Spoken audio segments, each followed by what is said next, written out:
All right, it's midweek and a data full week for us. We are anticipating inflation data here in Nigeria, perhaps tomorrow, and also in the US, PPI and CPI Consumer Price Index data is also out. So we'll get a peek into just how much emerging markets like Nigeria are affected by the data and decisions in the US. Also, earning results from the big banks are expected to come in this week. We wonder the story they will tell. We'll wait for that. So data, it's the force fashioned against or, in favor of the markets. And all the way, of course, we'll be carrying you, giving you that comprehensive breakdown of market activities and also delve into the details that drive the markets. This is Market Pulse on News Central in partnership with Nairametrics. Welcome. I am Joanna Mustafa. Let's take a look at, a quick review of activities on the NGX today. The bears, unfortunately, have it right. Predominantly this week, that's what we have seen. The market has been in the red. The all-share index, it's of course a bearish run, fell by another 0.14% to close at 97,248.82. And of course, Owando is also having a drag on the market. Banking stocks are also having a drag on the market. But there we have it, down 0.14% today.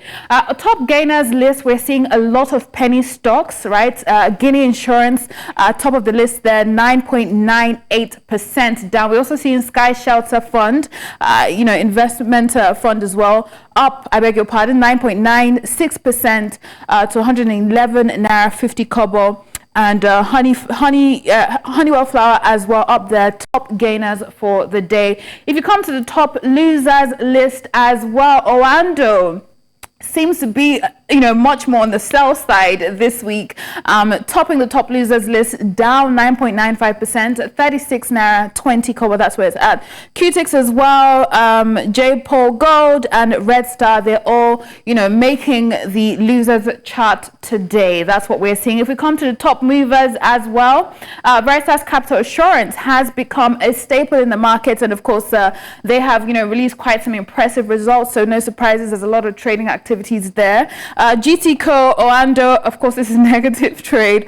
And, FBNH, we know that there's a lot going on there as well. When it comes to volume, they top the charts as some of the top traded stocks for today. Currency market, the Naira is not making significant changes.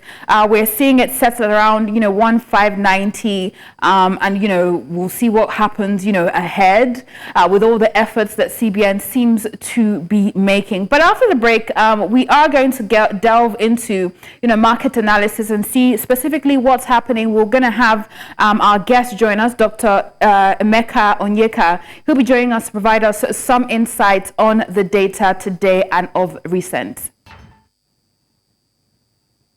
All right, you're still tuned in to Market Pulse. We're going to get to market activities breakdown in just a bit. But ever so often, right, taking the spotlight has been the recently imposed 70% windfall tax on profits generated from foreign exchange transactions by banks, applicable from 2023 to 2025. And of course, we've seen that impact one way or the other activity on the NGX. It's a developing story, so it's only right that we spotlight latest developments on that story. The Bank Directors Association of Nigeria, in a statement signed by BDN's chairman, Mustafa Chikobi, has called on the federal government to reconsider its proposed windfall tax.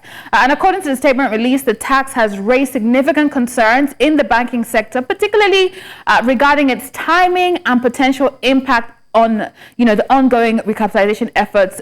They also acknowledged the government's intentions behind the tax and sought clarifications on certain issues. We're going to be speaking with online banker now, who we hope will give us more insights. Honora Stanley, popularly known as Online Banker, joins us now from Abuja. Good afternoon. Good afternoon. It's nice to be here with everyone. Yes, it's great to have you in. So yes, the 70% tax rate, from what BDN is saying, is excessively burdensome, it's ill-timed, and it could potentially stifle the growth in the banking sector. What are your thoughts on, BDN as an organization and their reaction and their statement that they've put out? So the feelers that the BDN put out is what most banks are having the conversations they're having indoors. And the timing is particularly wrong for the banks because we currently had saw what happened in Japan and the sell-off of on the stock markets, and then that impaired the capital that was supposed to come into Nigeria. We're trying to raise money and attract investors into the banking sector, but we're looking at this tax as an investor. You'll be looking at, okay, could this be a pattern that could repeat itself? Could it impair my investment? The timing in collaboration with trying to raise capital and woo investors is really ill-timed for the banks. And of course, we're seeing this impact them directly or indirectly with, investor sentiments on the NGX. But the statement also noted that Nigerian banks are already among the most heavily taxed globally. And they also urged the government to consider consolidating all taxes and levies on the banks in the future to help alleviate, the sector's burden. What are your thoughts on this and the possibility of this even working out in the future? No, so the Nigerian banks are faced with a lot of headwinds. First of all, we are in a very volatile environment business-wise.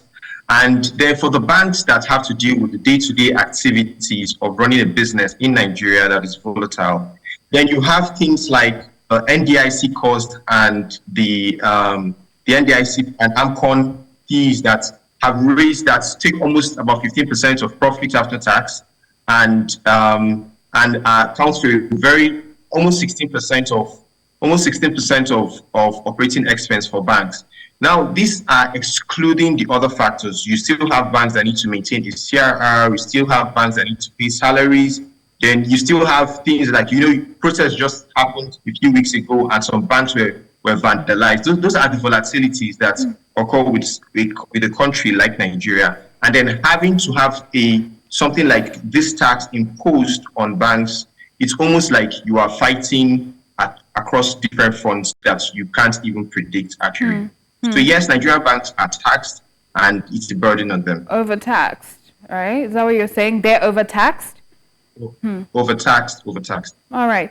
So we're also seeing that lack of consultation. Well, from what BDN said, there was a lack of consultation and open dialogue, negotiation to make for more equitable and effective policies. Stakeholders were not consulted. That's according to what they said. What effects do you see this having had on, with the absence of dialogue, what effects has this had? And is there still opportunity for such? What difference would it make at this stage? So we've seen an institution like the Bankers Directors Association of Nigeria coming out to say it means that they were not duly consulted. Because if they were duly consulted, they will not make statements. The initial proposal that we saw was at 50%. By the time the National Assembly passed that, it came down to 70%. Now, we do not know how much of the stakeholders that were put into this, because there's politics and there's economy. And you need to be able to gauge the feelers of the investors into your sector.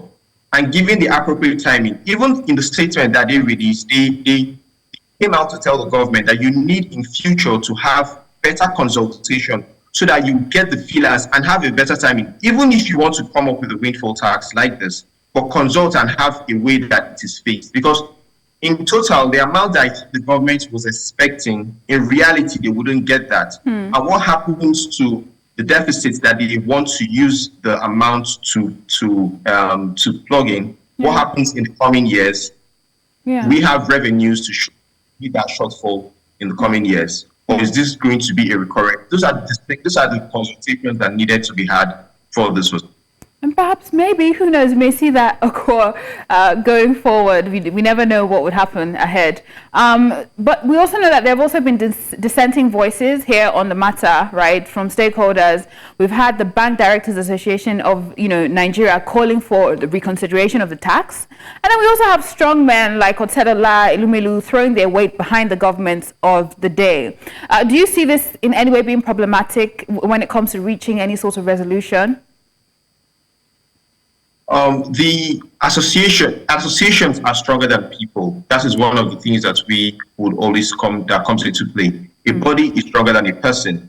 The Otedolas, huge respect to them, who have skin in the game. Both of them actually have skin in the game. But if you go forward, they are among the banks that they operate in are the tier 1 banks. And what are the other considerations that you have for the tier 2 banks and the other ones that do not fall into the category that can withstand some of the shocks?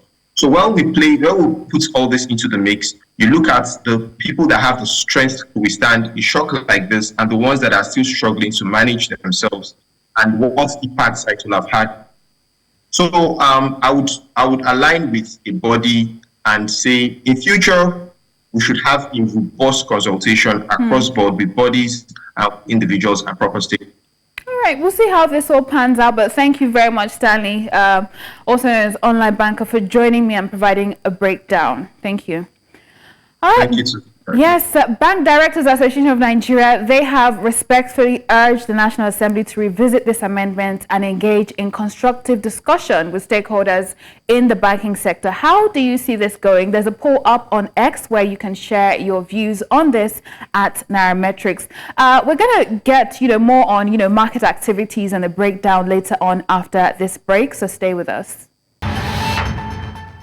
All right, this is Market Pulse. Right now, we're picking up the pulse of the day with Dr. Nnaemeka Onyeka. He is a development economist and investment banking executive. It's a pleasure to have you in, sir. Thanks for having me. All right. So, it's a big data week pretty much, not just in Nigeria, but, in the US as well. We're seeing data coming out. And I believe tomorrow we're expecting inflation data out. It's something we're eyeing. There are expectations that inflation pressures will ease for the month of July. Where do your expectations lie? And how do you see this perhaps, affecting or moving the markets, especially on the fixed income axis?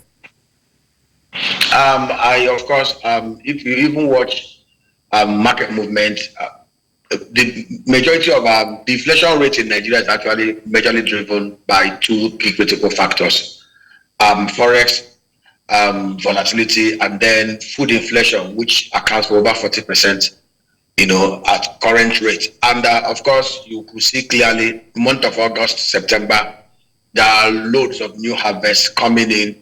And most of the commodities, especially the perishable ones like tomato and all the rest of them, are trending down. So I see inflation easing up, inflation pressure easing up a little within this month of September, August, September, and October, especially with regards to food inflation and general inflation rate.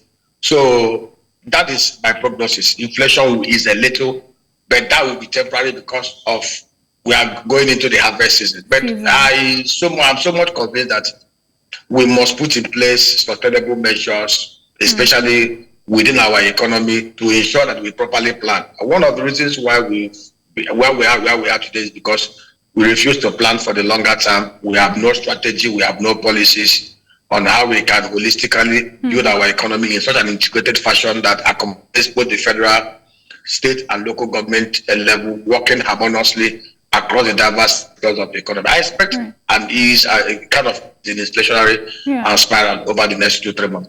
Okay, so you're expecting some sorts of ease in the month ahead. But we also know that a good part of, the factors driving inflation is the FX element, right? It's importation and all of that. And we've seen what's happening with, the exchange rate of late, right?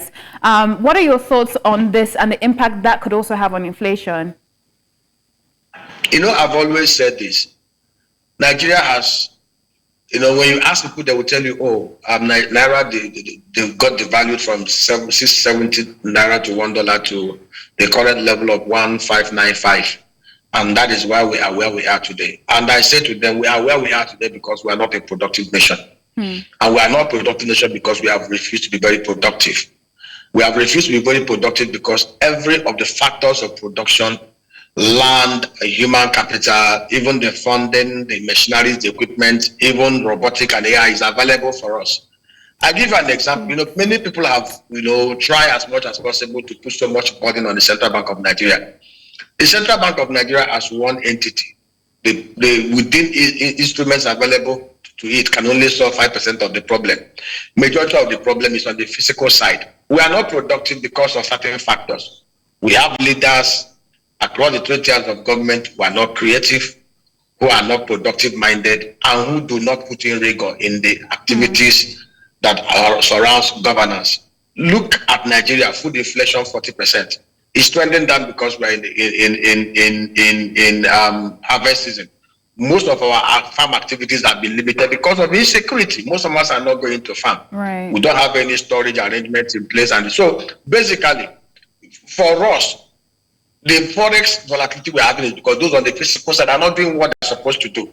Nigeria is one country that can actually produce and export nothing less than $250 billion non-oil resources. And if we start producing, even if the exchange is at 2,000, it will even stimulate and support our exports, and our FDIs will go up. I'm sure there are many that will align with you on that. I mean, we're seeing a country like Kenya, because of its importation, its currency is also, being buoyed and held up. Let's come now to the NGX and specifically the banking sector. There has been so much news from that sector.